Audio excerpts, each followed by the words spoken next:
For almost 30 years, the general public knew very little about the precise circumstances surrounding Princess Diana's fatal crash. Their knowledge was mostly restricted to the disjointed photographs taken by the paparazzi. Now, however, during the official inquest into her death, former emergency responder Xavier Gourmelin has stepped forward to share his account. His testimony provides a unique perspective on the tragedy and confusion that occurred inside the Pont underpass. Having retired from active duty and with so many years having passed, Gourmelin finally felt ready to break his silence and share his story. You are about to discover the intense final moments of Diana's life right at the crash site. On that tragic morning of August 31, 1997, an unsettling quiet enveloped the Parisian avenues. Veteran rescue worker Xavier Gourmelin was no stranger to this type of disaster, a catastrophic vehicular collision brought on by an intoxicated motorist's careless driving. As his unit hurried to the location, they instinctively shifted into their professional crisis mindset, prepared to do whatever was necessary to preserve human life. Total pandemonium greeted the crew upon their arrival. The automobile was completely mangled and broken, serving as unmistakable proof of the brutal impact that had just taken place. Utilizing his extensive training, Gourmelin rapidly surveyed the environment, evaluated the wreckage, and decided on the most effective rescue strategy. Inside the ruined vehicle, he spotted two individuals slumped over their motionless bodies, creating an unsettling contrast to the surrounding turmoil. As his colleagues worked swiftly to extricate the passengers, Gourmelin's focus shifted to a fair-haired woman whose mere presence in the wreckage stood out. At that specific instant, he had absolutely no idea who this prominent figure was. To the firefighter, she appeared to be just another casualty requiring medical attention, an assumption that destiny would soon violently overturn. Approaching the victim, Gourmelin realized she was still breathing despite sustaining catastrophic trauma. She was taking shallow breaths, and her face was drained of color due to the immense agony and shock. Amidst the frantic activity of the collision zone, she was able to murmur a few words, a hushed sound that barely pierced the din of blaring alarms and shouting responders.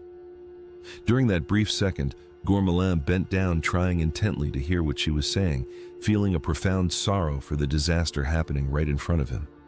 He was completely unaware that these soft words would resonate through time and become permanently ingrained in history. He had no clue that the injured passenger he was treating was the globally adored Princess Diana.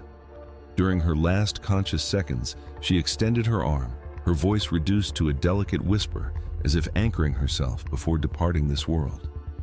It wouldn't be until later that Gourmelin discovered the true identity of the person he had aided, an astonishing realization that would permanently tie his name to that sorrowful evening.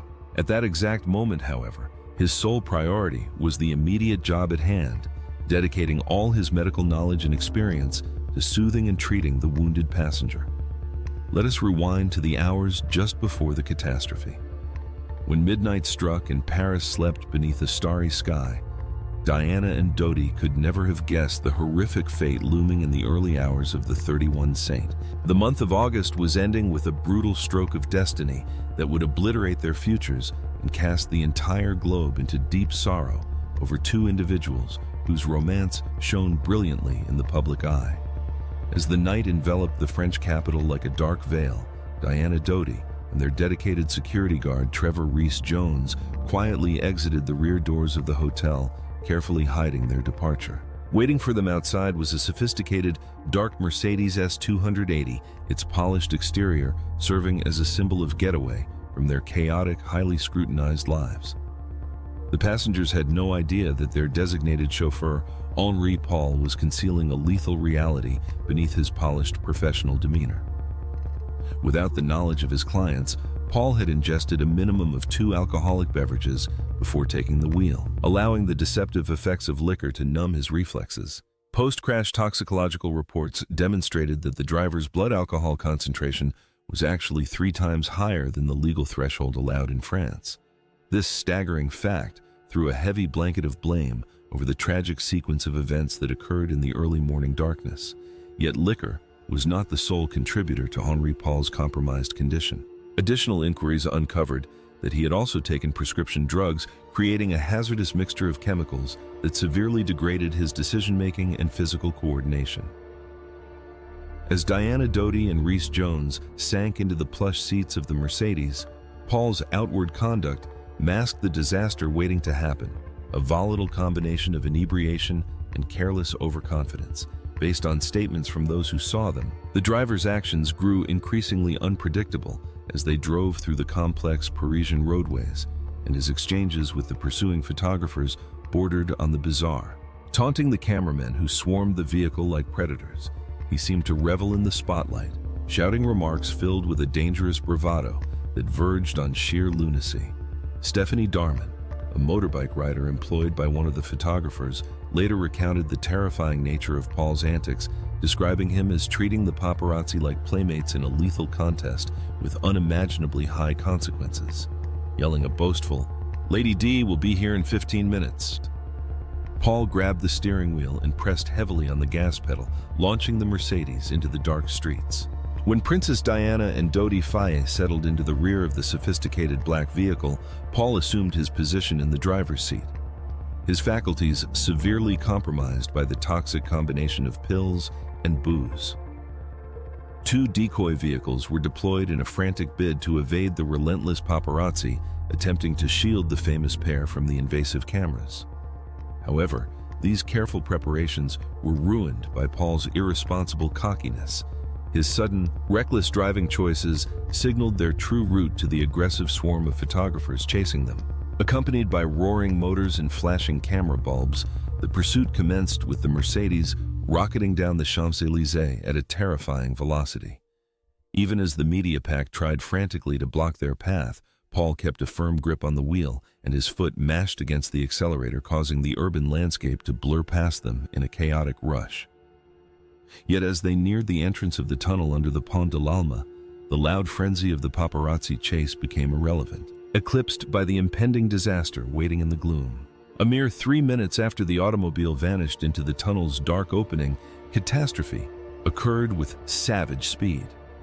In the blink of an eye, Paul failed to maintain control, sending the Mercedes swerving violently off its intended path and hurtling toward a merciless conclusion. In a frantic last-ditch effort to lessen the unavoidable crash, Paul looked over to Trevor Rhys Jones with a voice full of terror, commanding the security man to buckle his seatbelt. It was a pointless action that broke standard safety procedures. Accompanied by the horrifying noise of steel crushing against solid stone, the luxury car smashed into a concrete support column under the Pont de l'Alma, the sheer force generating a horrific scene of devastation. Following the impact, total disorder took over, with the ruined vehicle standing as a quiet monument to human vulnerability against the cruel tides of destiny. As onlookers attempted to render aid, emergency responder Xavier Gourmelin received the dispatch. It was an alarm that would throw him straight into the center of a nightmare, intertwining his heroic attempts to preserve a life with the historical weight of the disaster that occurred that terrible evening. Reflecting on the past, Gourmelin shared his perspective with a blend of gravity and acceptance, his recollections weighed down by sorrow and the inescapable nature of destiny. "To my mind, this was just a standard road collision," he admitted his phrasing, highlighting the ordinary facade that initially covered the monumental tragedy happening right in front of him. Amidst the frantic environment of the wreckage, Gourmelin's initial interaction with Princess Diana was brief, as he was completely zeroed in on the critical duties required of him. It was only afterward, when the massive scale of the event became clear, that he comprehended who the injured passenger truly was. It was a discovery that would permanently alter his existence and connect him forever to the memory of a royal whose life ended far too early. An off-duty physician, Dr. Frédéric Maillez, who happened to be walking past, had already provided some preliminary care to Diana's injuries before Gourmelin's squad even pulled up. However, in the frantic urgency of the crisis, the firefighters' attention was pulled in multiple directions, consumed by the critical necessity of treating those in the most dire condition. In the quiet hours of the Parisian night, surrounded by the ruin and heartbreak inside the Pont de l'Alma underpass, Xavier Gourmelin and his crew of 10 rescue workers fought against the clock. Their objective was straightforward: to pull survivors from the mangled steel and mitigate the surrounding tragedy. Fueled by adrenaline, they arrived at the disaster zone in under 10 minutes, relying solely on their rigorous preparation and professional skills to combat the creeping shadow of mortality. Stepping into the unnatural illumination of the emergency beacons, Gourmelin surveyed the wreckage, allowing his seasoned intuition to guide him toward the victims requiring the most immediate intervention. Feeling a deep sense of sorrow, he faced the brutal truth of the situation. Henri Paul, the man steering the doomed car, had already died from the catastrophic impact, his existence snuffed out in a split second. Yet within the twisted metal and profound sorrow, a glimmer of survival remained, represented by Dodi Faye and Trevor Rees-Jones, who were both fighting to stay alive among the shattered windows and crushed framework. Showing absolute resolve, Gourmelin and his fellow responders jumped into their duties, their physical actions and mental focus aligning flawlessly as they fought the unstoppable passage of time. The security guard in the passenger seat was awake, but pinned inside the ruined vehicle, his face severely mangled by the massive trauma. Even with a language difference, Gourmelin grasped the desperate tone in Rees-Jones's pleas, hearing the profound panic and distress as the man called out for Princess Diana. Demonstrating remarkable empathy and expertise, Gourmelin offered reassuring phrases that acted as a calming presence in the middle of the surrounding turmoil. Despite the overwhelming chaos, Rees-Jones's primary focus was the safety of his beloved princess, his inquiries repeating continuously over the loud sounds of the extraction process. Feeling a profound sadness, Gourmelin shifted his focus to the woman. Rees-Jones was asking about a silhouette hidden in the dim light, her form a haunting reflection of the catastrophic event that had just occurred. As he moved closer to the resting body of Princess Diana, his chest tightened with sorrow, and his fingers shook slightly under the immense pressure of his duties.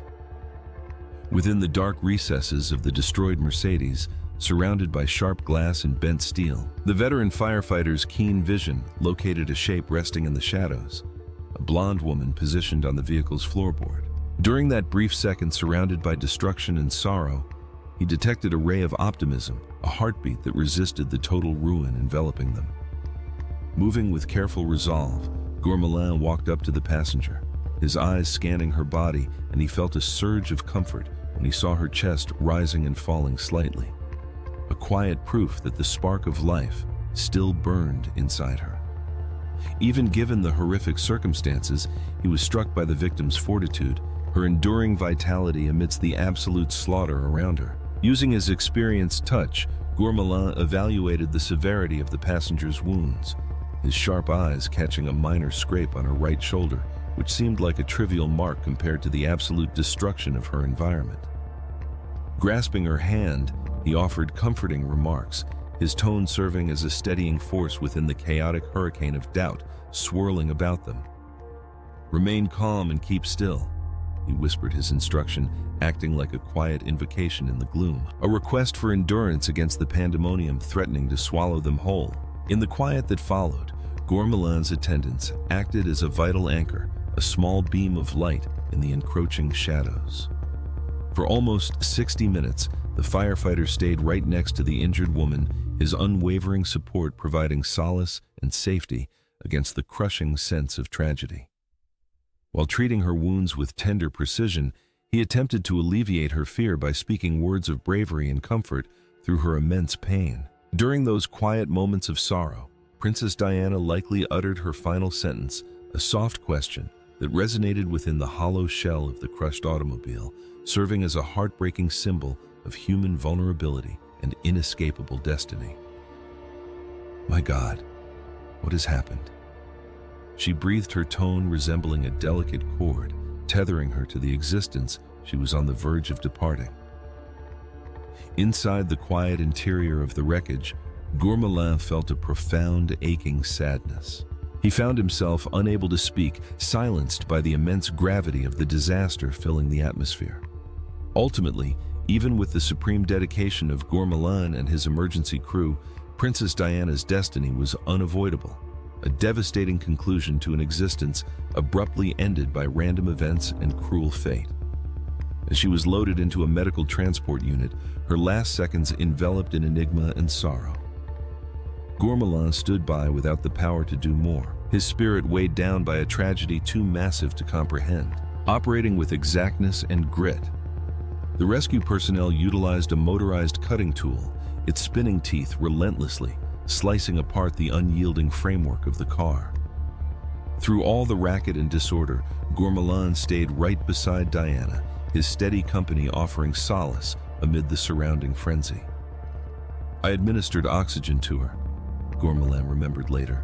He worked with the fluid competence of a seasoned professional while caring for the wounded royal. As the minutes ticked by, the critical nature of their mission escalated. Extracting Diana from the twisted metal became an absolute priority. However, while they struggled to liberate her from the crushed interior, destiny delivered another vicious strike. It was a sudden turn of events that threatened to snuff out the delicate ember of survival still glowing within Diana's weakened body. In the blink of an eye, her respiration ceased as her system finally gave way to the overwhelming impact of the physical trauma and physiological shock. Every one of us is certified to provide initial emergency medical care. Gourmelin detailed his tone, carrying the immense burden of the duty he faced that night.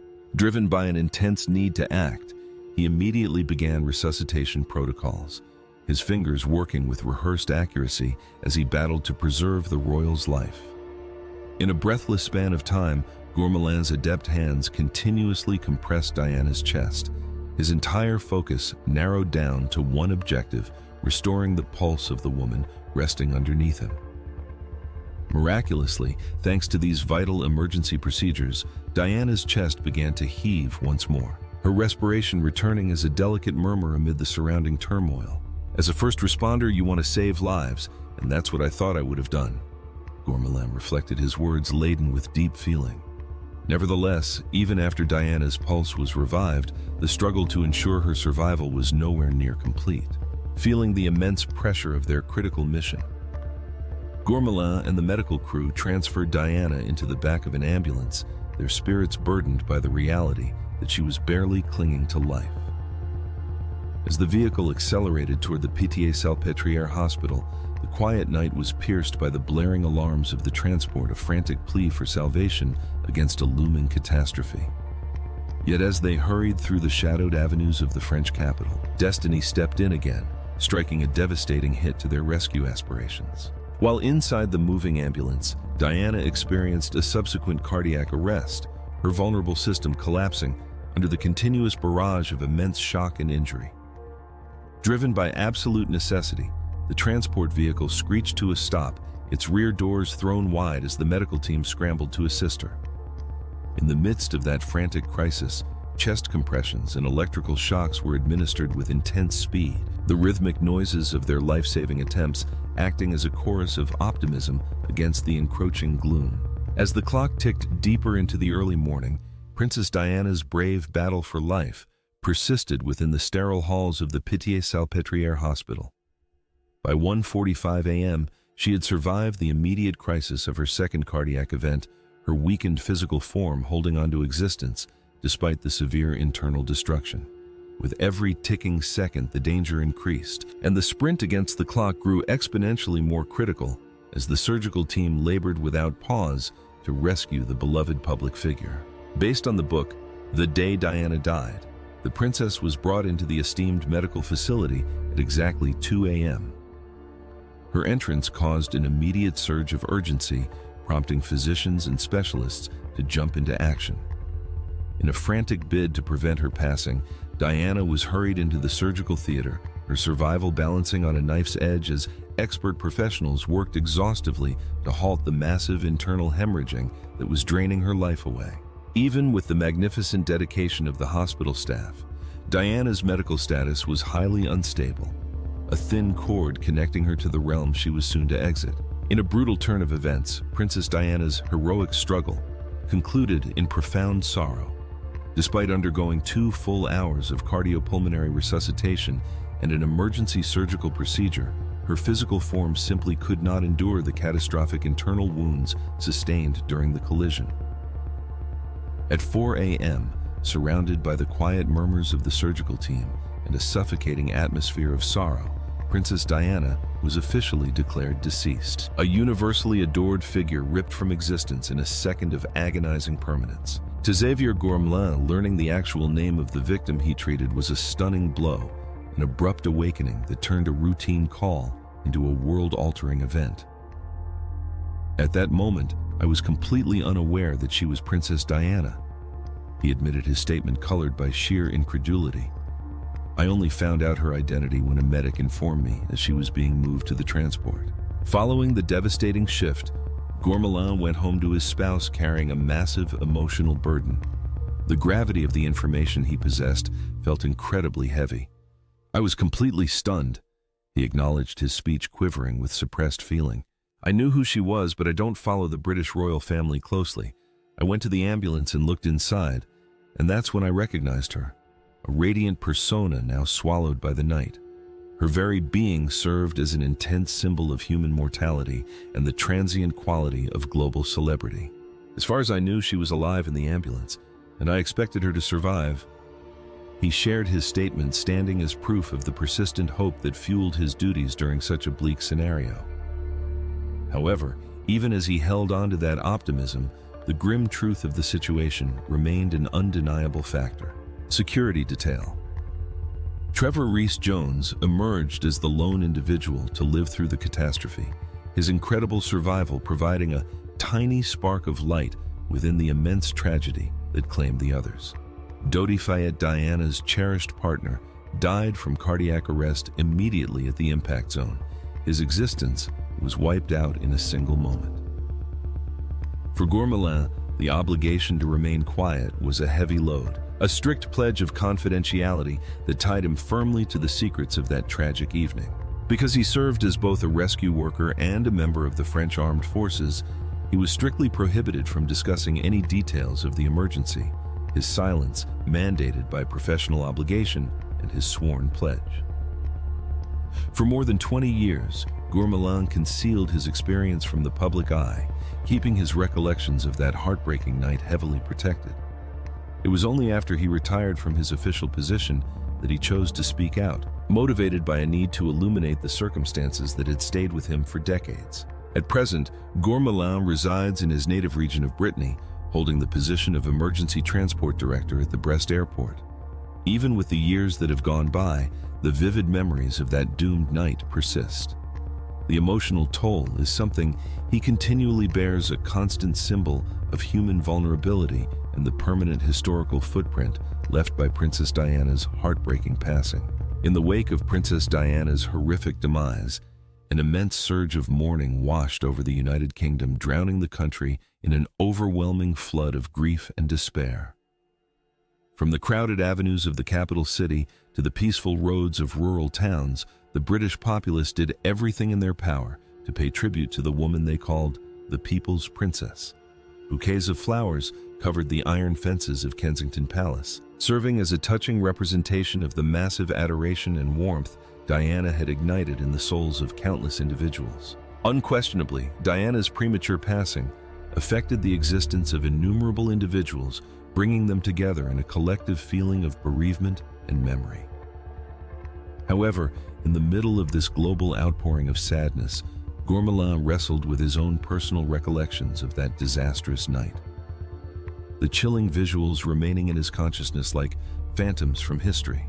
"I can still visualize the entire setting," he stated, his phrasing an earnest testament to the lasting psychological effect of that horrific crisis. "It is an experience I will always remember, one that occupies my thoughts annually during this season." Over in the French capital, an impromptu shrine acts as a melancholy monument to the catastrophe that happened inside the Pont underpass, the exact location where the royals' vehicle met its devastating finish. To Gourmelin, this site acts as an intense trigger, recalling the duties he performed on that tragic evening, an experience that continues to weigh on his mind after so many years. We trust you found this presentation informative. Please remember to hit the like button, share this content, and subscribe to our channel if you found it valuable. Thank you for viewing, and we will catch you in the upcoming release.